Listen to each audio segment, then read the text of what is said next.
ప్రభువు నామమున అందరికీ కృతజ్ఞతాస్తుతులు చెల్లించుకుంటున్నాను. ఈరోజు దేవుని వాక్యము కీర్తనలో 148:1 చదువుకుందామండి.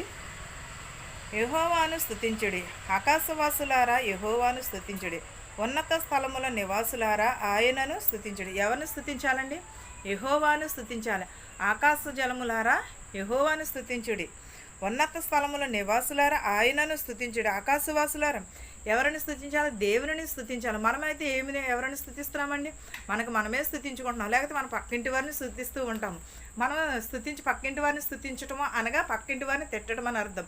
మనం యెహోవాకు మాత్రమే లోబడి ఉండాలి.